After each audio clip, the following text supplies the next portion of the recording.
बिस्मिल्लाहिर्रहमानिर्रहीम। अस्सलाम वालेकुम डियर स्टूडेंट। जैसे कि बेटा लास्ट टाइम हमने डिस्कस किया था अपने कुछ टॉपिक्स को, और उसके बाद हमने डिस्कस करना था मैट्रिक्स को। और मैट्रिक्स मैंने कहा था कि आप एक बार खुद इसको अच्छी तरह स्टडी करें, और स्टडी करने के बाद आपने इन एग्जांपल्स और एक्सरसाइज क्वेश्चंस को सॉल्व करना है। तो मैट्रिक्स की बात की जाए तो मैथ के स्टूडेंट हैं आप लोग बेटा, बहुत अच्छी तरह जानते हैं कि मैट्रिक्स हमारे पास क्या होता है। हम कंप्यूटर की टर्म में इसे कहते हैं कि is an array of number arrange in rows and columns. यानी हमारे पास ये एरे ऑफ नंबर्स होते हैं, मल्टीपल नंबर्स होते हैं, जिनको हम रोज और कॉलम के अंदर क्या करते हैं, रिप्रेजेंट करते हैं। मैथमेटिका के अंदर अब इन मैट्रिक्सेस को कैसे एक्सप्रेस करवाया जाता है, वो है as a list of the rows. यानी आप एक लिस्ट बना देते हैं रोज की, तो उस तरह क्या होता है, आपका जो मैट्रिक्स है उसको रिप्रेजेंट किया जाता है।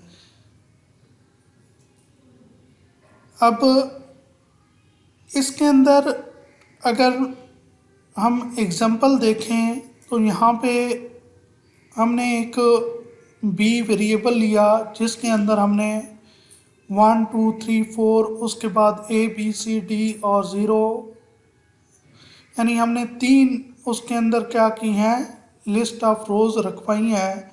अगर हम ये कहें कि लिस्ट के अंदर एक सब लिस्ट ये है, एक सब लिस्ट ये है, और तीसरी सब लिस्ट ये है, और हर लिस्ट के पास टोटल नंबर ऑफ जो आइटम्स हैं, जो उसके एलिमेंट्स हैं, वो कितने हैं, 4 एलिमेंट्स हैं। पहले में 1 2 3 4 है, दूसरे में ABCD है, और तीसरे में 0 0 1 0 है।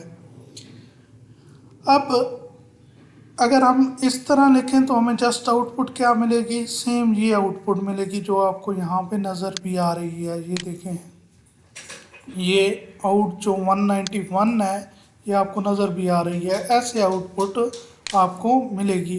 लेकिन अगर हम इसी को मैट्रिक फॉर्म के अंदर रिप्रेजेंट करना चाहते हैं तो मैट्रिक फॉर्म के लिए हमें फंक्शन यूज़ करना पड़ना है, और वो फंक्शन है मैट्रिक्स फॉर्म। यानी इस फंक्शन को यूज़ करते हुए हम अपनी इसी इनपुट को मैट्रिक्स के फॉर्मेट के अंदर क्या कर सकते हैं, उसको रिप्रेजेंट कर सकते हैं।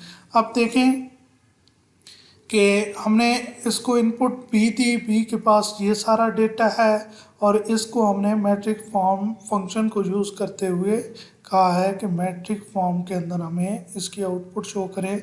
तो आप देखें कि मैट्रिक फॉर्म के अंदर इसकी आउटपुट हमें कुछ इस तरह शो हो रही है। यानी पहली रो, फिर दूसरी रो, और फिर तीसरी रो। हर रो के अंदर कॉलम कितने हैं, 4 कॉलम्स हैं।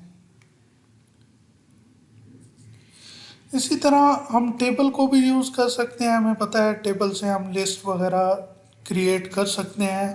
तो टेबल की मदद से मैट्रिक्स के अंदर टेबल को कैसे यूज़ करेंगे, उसकी एक एग्जांपल देखते हैं। तो बेटा हम कह रहे हैं कि हम टेबल की मदद से क्या कर सकते हैं, अब मैट्रिक्स को यूज़ करेंगे। टेबल को यूज़ करते हुए हम मल्टीपल इंडेक्सिंग लिस्ट कैसे बनाएंगे, तो देखें कि हमने m वेरिएबल लिया। m वेरिएबल के बाद हमारे पास एक टेबल वेरिएबल है। टेबल वेरिएबल के अंदर आप देखें कि पहला जो हमारे पास आर्गुमेंट है उसमें हमने बी कांस्टेंट लिया। फिर हमने बताया कि रो और कॉलम दो वेरिएबल हैं जिनकी वैल्यू जो हमारे क्या करेंगे, वेरी करेंगे। अब वो किस तरह करेंगे कि हमने रो को बता दिया कि रो टोटल 1 से लेकर कहाँ तक हैं, 4 हैं, और उसकी वैल्यू जो है वो 1 से स्टार्ट होगी। इसी तरह जो कॉलम है वो 1 से लेकर 2 तक हैं, और उनकी जो वैल्यूज़ हैं वो कहाँ से स्टार्ट हो रही हैं, 1 से स्टार्ट हो रही हैं। तो जब हमने इसको मैट्रिक फॉर्म के अंदर लिखा m को, तो अब देखें यहाँ पे b 1,1, आपके पास टोटल नंबर ऑफ रोज जो हैं वो 4 हैं, ये देखें 1 2 3 4, और आपके पास नंबर ऑफ कॉलम जो हैं वो क्या हैं, 2 हैं। इस तरह पहले की वैल्यू 1 1 1, फिर 1 2, फिर 2 1, 2 2, और 3 1 3 2, और 4 1 और 4 2। तो ये हमें उसने फिर मैट्रिक्स की फॉर्म के अंदर रिप्रेजेंट करवा दिया। इसी तरह हम क्या कर सकते हैं, इजीली मैट्रिक्स को मल्टीप्लाई भी कर सकते हैं। अब मल्टीप्लाई करना होगा मैट्रिक्सेस को, तो उसके लिए हमने पहले एक मैट्रिक्स बी लिया हुआ है ऊपर, इसी तरह हमने एक मैट्रिक्स ए भी बना दिया है। ए को देखें आपने 1 कामा -1 2 0, यानी पहली रो में 1 कामा -1 1 -1, फिर 2 0, फिर एक्स वाई और ए, यानी ये आपके पास नंबर ऑफ रोज जो हैं वो 4 हैं और कॉलम जो हैं 2 हैं।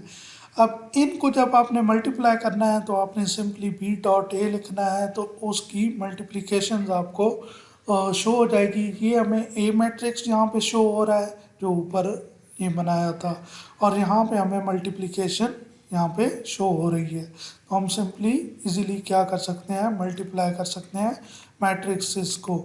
ये हमारे पास कुछ क्विज हैं, कुछ एक्सरसाइज में क्वेश्चन हैं जो आप लोगों ने अटेम्प्ट करने हैं। उम्मीद करता हूँ बेटा यहाँ तक आज का लेक्चर समझ आ गया होगा। थैंक यू सो मच, ख्याल रखिएगा, अल्लाह हाफिज़।